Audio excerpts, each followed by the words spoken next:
Students, welcome back to my channel. कैसे हो आप सब? उम्मीद करती हूँ बेटा सभी अच्छे होंगे और अपना ख्याल भी रख रहे होंगे।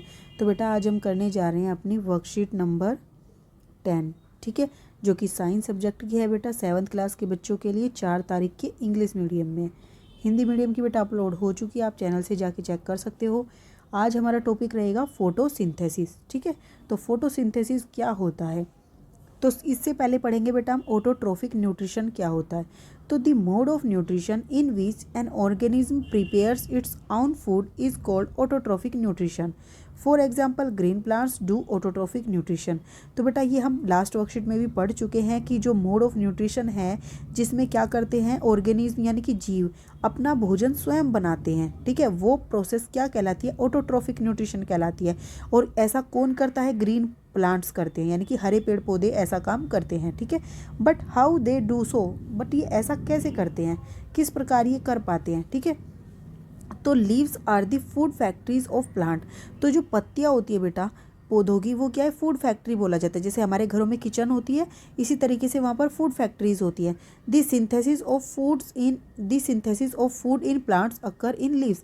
तो जो खाना बनता है वो कहाँ पर बनता है? प्लांट्स में, लीव्स के अंदर, पत्तियों के अंदर बनता है, ठीक है। The leaves have a green pigment called chlorophyll. अब ये कैसे होता है? तो पत्तियों के अंदर क्या होता है बेटा? एक ग्रीन पिगमेंट होता है, हरे रंग का वर्णक होता है जिसको क्लोरोफिल बोला जाता है। इसी की वजह से उसका रंग हरा होता है। It helps leave to capture the energy of the sunlight, ठीक है। तो ये क्या करता है बेटा क्लोरोफिल? ये सूर्य की जो ऊर्जा होती है, सनलाइट होती है, उसको कैप्चर करने में हेल्प करता है पत्तियों की, ठीक है। The process by which green plants prepare food from carbon dioxide water in the presence of sunlight with the help of chlorophyll is called photosynthesis.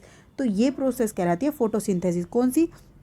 The process, वह process by which green plant, जो जिसके द्वारा क्या करते हैं हरे पेड़ पौधे अपना भोजन प्रिपेयर करते हैं। किसकी सहायता से? Carbon dioxide, water in the presence of sunlight.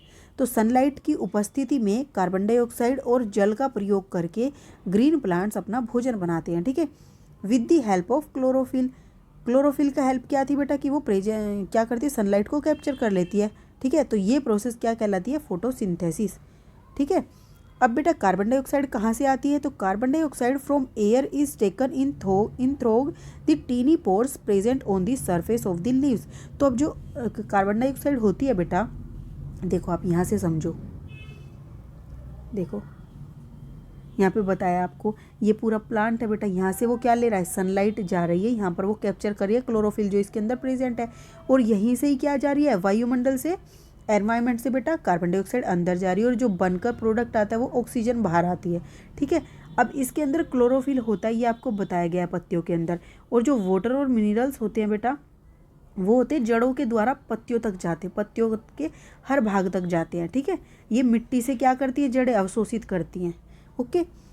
तो हम क्या कह रहे हैं बेटा, अब ये कैसे करती है पत्तियाँ ये काम? क्योंकि इनके अंदर क्या होते हैं? छोटे छोटे पोर्स होते हैं सरफेस पर इनके, ठीक है, छिद्र। ये वाला जो छिद्र है बेटा, ये छिद्र है, छोटा सा पार्ट दिखा है, ऐसे बहुत सारे इसके अंदर छिद्र होते हैं, इसको बड़ा करके देखोगे तो। और इसके चारों तरफ जो ये होती हैं बेटा, इनको बोलते हैं गार्ड सेल, जो इसकी रक्षा करती हैं, ठीक है। और जो बीच वाले होते हैं ये छिद्र को स्टोमेटल पोर भी बोला जाता है, ओके। अब these pores are called stomata, और इन छिद्रों को हम क्या बोलते हैं? Stomata. These pores are surrounded by the guard cell, और ये किसके द्वारा सराउंडेड होते हैं बेटा? गार्ड सेल के, ठीक है, जो इनकी क्या करते हैं? रक्षा करते हैं या फिर बंद करने का कार्य करते हैं। जब क्या होता है, जब नीड नहीं होती कार्बन डाइऑक्साइड की, तो ये बंद हो जाता है, ठीक है। जैसे कोई गेट बंद होते हैं किसी चीज़ के, मंदिर के होते हैं या मस्जिद के होते हैं, ओके। अब बेटा देखो नेक्स्ट क्या है? Water and minerals are transported to the leaves by the vessels which run like pipes through out the plant. तो जो वाटर और मिनरल्स है वो कहाँ से जाता है बेटा? हमने अभी बात की रूट से, यानी कि जड़ों से पत्तियों तक जाता है। किसके द्वारा? कुछ वेसल्स, वहिकाएँ, नलिकाएँ बनी होती है इसमें, जो कि देखो बेटा कहाँ पर होती है वो इस वाले हिस्से में होती है, ये वाले हिस्से में होती हैं वो नलिकाएँ, जो हर जगह पर जल को लेकर जाती है और खनिज लवण को पत्तियों तक लेकर जाती हैं, ठीक है। अब बेटा देखो सोलर एनर्जी। तो solar energy is captured by the leaves and stored in the plant in the form of food. तो जो सोलर एनर्जी होती है उसको कैप्चर किया जाता है पत्तियों के द्वारा, किसकी हेल्प से? क्लोरोफिल की हेल्प से। और उसको क्या कर देती है पत्तियाँ? फिर किसके रूप में स्टोर कर लेती है? भोजन के रूप में स्टोर कर लेती है इसको, ठीक है, जिसको अन्य जो जीव जंतु होते हैं वो भी लेते हैं, पेड़ पौधे भी अपनी आवश्यकता अनुसार लेते हैं। तो इसीलिए sun is the ultimate source of energy for all the living organism. क्योंकि अगर बेटा देखो सूर्य की ऊर्जा किसने ली, प्लांट्स ने ली। अब प्लांट्स को कौन खा रहा है, मान लो हिरन खा रहा है, तो हिरन को कौन खा रहा है, शेर खा रहा है। इस तरीके से पूरी प्रोसेस चलती रहती है, सभी लिविंग ऑर्गेनिज्म एक दूसरे पर डिपेंड रहते हैं। और जो लास्ट वाला होता है वो किस पर, पेड़ पर ही डिपेंड पाता है, ठीक है। तो पहले कोई जंतु पेड़ से लेता है, फिर उस जंतु का कोई और भोजन करता है, फिर उस जंतु को कोई और भोजन अपने भोजन के रूप में लेता है। तो इस तरीके से कुल मिलाकर वो जो सनलाइट थी, सौर ऊर्जा थी बेटा, वो क्या करती है, सब में ट्रांसफ़र हो जाती है। तो सभी के अंदर ऊर्जा का स्रोत क्या हुआ, सनलाइट हुई, ठीक है, सन हुआ। तो अब इसके क्वेश्चन आंसर करते हैं बेटा। What is photosynthesis. तो देखो बेटा, फोटोसिंथेसिस ये है the process by which green plants prepare food by from carbon dioxide and water in the presence of sunlight with the help of chlorophyll is called photosynthesis. तो यहाँ से लेकर यहाँ तक ये कर दोगे आप, ठीक है।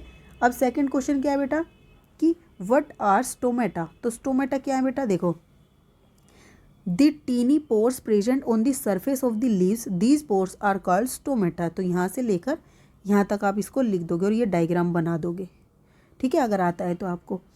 फिर नेक्स्ट बेटा, क्योंकि डायग्राम के बेटा आपको एक्स्ट्रा के मार्क्स मिलते हैं। नेक्स्ट क्वेश्चन है why is the sun ultimate source of energy. तो जो सन है वो उसको अल्टीमेट सोर्स ऑफ एनर्जी क्यों बोला गया है बेटा, तो अभी मैंने आपको डिटेल में समझाया था।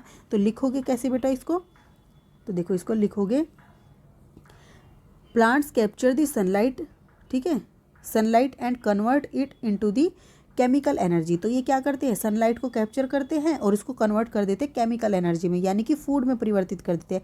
And store it in the form of food which is used by the other living animals directly और इनडायरेक्टली। जो कि बेटा क्या किया जाता है, जो दूसरे जीवित जीव जंतु है उनके द्वारा डायरेक्टली, यानी कि या तो सीधे वो पेड़ खा लेते हैं या किसी जंतु को खा लेते हैं जो वो पेड़ खाता है, तो डायरेक्टली या इनडायरेक्टली डिपेंड होते हैं। तो इसीलिए if sunlight is not present, अगर सनलाइट नहीं होगी तो plants can not be able to make their food, तो वो एबल नहीं हो पाएंगे अपना भोजन बनाने के लिए। And that's why other animals also not be able to get their food.